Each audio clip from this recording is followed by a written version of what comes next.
दोस्तों ये कहानी है उत्तर प्रदेश के रहने वाले गोरख की। गोरख थोड़ी बहुत अपनी जरूरत के हिसाब से पढ़ा लिखा था, कहें तो कम पढ़ा लिखा था। वो अपने गांव के थोड़ी दूर पर शहर में ऑटो रिक्शा चलाता था। इसी बीच उसे एक लड़की से प्यार हो गया था, लेकिन जिस लड़की से प्यार करता था वह लड़की उसकी बिरादरी की नहीं होती है। अब दोस्तों उत्तर प्रदेश में जिस जगह पर गोरख का घर था वहाँ के लोग इस तरह के दूसरी बिरादरी में शादी की परमिशन नहीं देते थे। गोरख उस लड़की से बहुत प्यार करता था। उस लड़की का नाम मोनी होता है। मोनी भी गोरख से बहुत प्यार करती थी, लेकिन अदर बिरादरी से शादी की परमिशन न होने पर कोर्ट मैरिज करके कहीं दूर भाग जाने का प्लान बना लेते हैं। दोनों ही एक दूसरे से सच्चा प्यार करते थे तो धीरे से कोर्ट मैरिज कर लेते हैं और मैरिज सर्टिफिकेट पक्का होने के बाद वह दोनों मुंबई चले जाते हैं। वहां पहुंचने के बाद ये किराए का रूम लेते हैं और वहीं दोनों शिफ्ट हो जाते हैं। कुछ दिनों तक आराम से रहे, लेकिन जब उनके पास जो कुछ रुपए थे वो धीरे धीरे खत्म होने लगते हैं तो गोरख सोचता है कि ऐसे इस बड़े शहर में रहना बहुत समस्या हो जाएगा। मुझे अपना और पत्नी का खर्चा चलाने के लिए कुछ काम तो करना ही पड़ेगा। वह अपने पास जमा बाकी पैसों से EMI पर एक ऑटो रिक्शा निकालता है। ऑटो रिक्शा को नजदीकी ही शहर में चलाने लगता है और इसी से अपनी गुजारा करने लगता है। एक साल बाद उसके घर में एक प्यारी बच्ची का जन्म होता है। अब घर में 3 सदस्य हो चुके थे तो खर्चा भी थोड़ा सा बढ़ गया था। उसके बावजूद वह सब अच्छे से मैनेज कर रहा था, लेकिन एक दिन उसके घर में दुखों का पहाड़ टूट गया। जब उसकी बच्ची 6-7 महीने की होती है तो वह बच्ची एक गंभीर बीमारी का शिकार हो जाती है। उसके इलाज में गोरख अपनी सभी जमा पूंजी लगा देता है, फिर भी पैसों की समस्या बनी रहती है तो वह अपना रिक्शा भी बेच डालता है, क्योंकि इस रिक्शा के अलावा उसके पास कोई सहारा नहीं था। जिस रिक्शा से वह अपनी परिवार की रोजी रोटी चलाता था उसको भी अपनी बेटी के इलाज के लिए बेच देता है और अपनी बच्ची को गंभीर बीमारी से सफलतापूर्वक निकाल लेता है। इस तरह से उसकी यह परेशानी तो दूर हो जाती है, लेकिन गोरख की परेशानी अभी दूर नहीं हुई थी। वो सोचने लगता है कि मैं अब अपनी परिवार का पालन पोषण कैसे करूंगा। ऑटो रिक्शा तो पहले ही बेच चुका हूँ, अब मैं और क्या काम करूंगा। मुझे तो कोई काम भी नहीं आता। वह यही सब बैठा हुआ सोच रहा था कि उसके साथ जो रिक्शा चलाते थे उसके पास आते हैं और बताते हैं कि शहर में एक ठेकेदार है जिनके पास ढेर सारे रिक्शा हैं और वह अपने रिक्शा को किराए पर चलवाता है, यानी कि रिक्शा को एक दिन के लिए किराए पर देकर बदले में कुछ पैसे लेता था। अब यह बात सुनकर गोरख कहता है, यार मुझे उस ठेकेदार के पास ले चलो। उसके दोस्त गोरख को ठेकेदार के पास ले जाते हैं जो किराए पर ऑटो रिक्शा चलवाता था।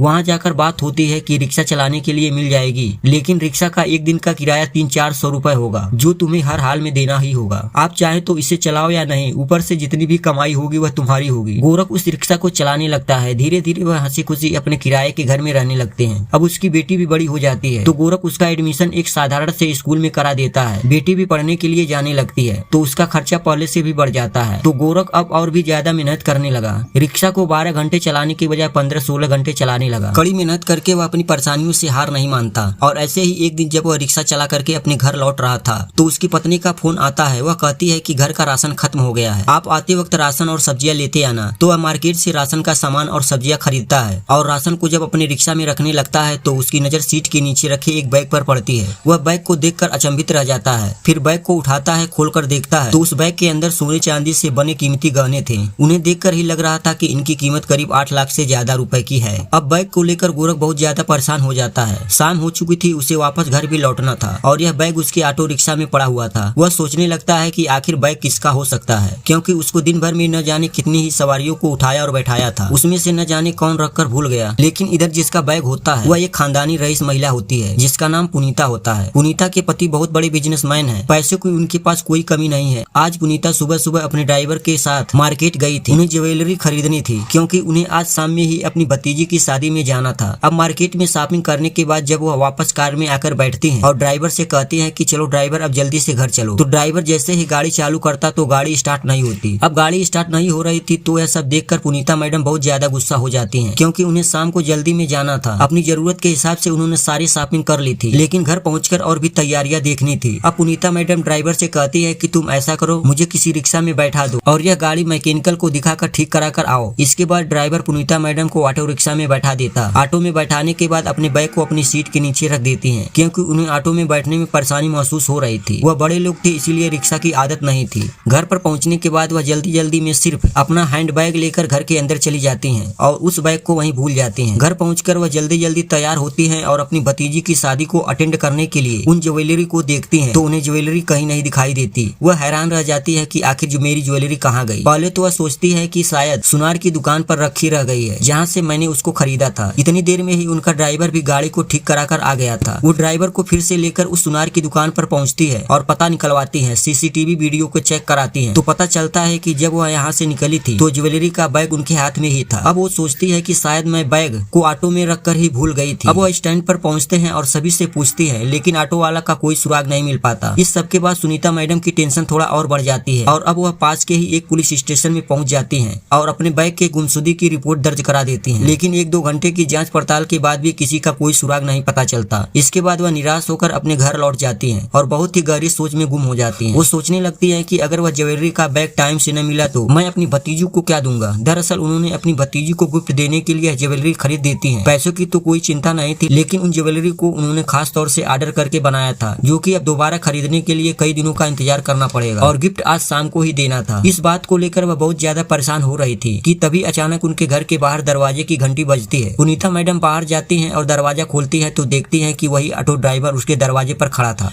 पुनीता मैडम को देखते ही वह पूछता है कि मैडम जी, क्या आपका कोई बैग मेरे रिक्शा में छूट गया था? तो मैडम जल्दी से ही जवाब देते हुए कहती है कि हाँ, मैं अपना बैग तुम्हारी ऑटो रिक्शा में भूल गई थी। तो गोरख यह जानने के लिए पूछ लेता है कि बैग इनका है कि नहीं। पूछता है बैग का रंग कैसा था? तो पुनीता मैडम बेझिझक बता देती है कि लाल कलर का था और इसके अंदर मेरी बहुत कीमती ज्वेलरी थी, जिनकी कीमत 8 लाख रुपए है। अब यह बात सुनने के बाद गोरख को पक्का यकीन हो जाता है कि यह बैग मैडम का है। इसके बाद वह अपने रिक्शा के पास जाता है और बैग को रिक्शा से निकालकर पुनीता मैडम के हाथों में दे देता है। जैसे पुनीता अपने बैग को देखती है और फिर उस गोरख को देखती है तो भौचक्का सा खड़े रह जाती है। वह सोच में पड़ जाती है, यह एक मामूली सा ऑटो ड्राइवर जो कि बहुत ही गरीब मेरे इतने कीमती बैग को, मेरी ज्वेलरी को जो इसे मिल गई थी, वापस से मुझे लाकर क्यों दे रहा है? क्योंकि दोस्तों आज के समय में इतने ईमानदार लोग मिलना बहुत ही मुश्किल है। इसी कारण पुनीता मैडम इस बात को सोचने पर मजबूर हो जाती है। वह पूरी तरह से हैरान रह जाती है। इसके बाद वह गोरख को अपने घर में बुलाती है, उसका बहुत धन्यवाद करती है और कहती है कि तुम नहीं जानते तुमने मुझे कितनी बड़ी खुशियां लौटा दी है। यह बैग मेरे लिए आज बहुत जरूरी था। वह उससे चाय पानी पिलाती है, उससे पूछती है कि भाई एक बात बताओ, मैं तो यह बैग तुम्हारे रिक्शा में भूल आई थी, फिर तुमने इस बैग को अपने पास ही क्यों नहीं रखा? मुझे वापस करने क्यों चले आए? तो गोरख बोलता है कि देखिए मैडम, हम गरीब जरूर हैं लेकिन ईमानदार लोग हैं। भगवान जितना भी हमारी मेहनत मजदूरी का देता है हम उतने में ही खुश हैं। अगर हम अपनी सवारियों के साथ ऐसा करेंगे तो ईमानदारी का नामो निशान इस दुनिया से खत्म हो जाएगा। इस बात को सुनने के बाद पुनीता मैडम उस ऑटो चालक की तरफ एक अलग नजरिए से देखने लगती हैं, क्योंकि उन्होंने अपनी जिंदगी में कभी इतना ईमानदार व्यक्ति नहीं देखा था, जिसने यह ठान रखा था कि मेरे हालात चाहे जो भी हो लेकिन मैं अपनी ईमानदारी को कभी नहीं छोड़ूंगा। उसके बाद पुनीता मैडम उससे पूछती है कि मैं तो तुम्हारे रिक्शा में 4-5 घंटे पहले भूल आई थी। इसके बाद पुनीता मैडम उससे पूछती है कि मैं तो तुम्हारे रिक्शा में 4-5 घंटे पहले भूल आई थी, लेकिन तुम्हें यहाँ तक लाने में इतना समय कैसे लग गया? इसके बाद गोरख मैडम को पूरी कहानी बताता है। मैडम, जब मैं अपना पूरा काम निपटा दिया था तो घर को वापस ही जा रहा था, तभी मेरी पत्नी का फोन आया। उसने मुझे राशन लाने के लिए बोला। मैं राशन खरीद कर जब राशन को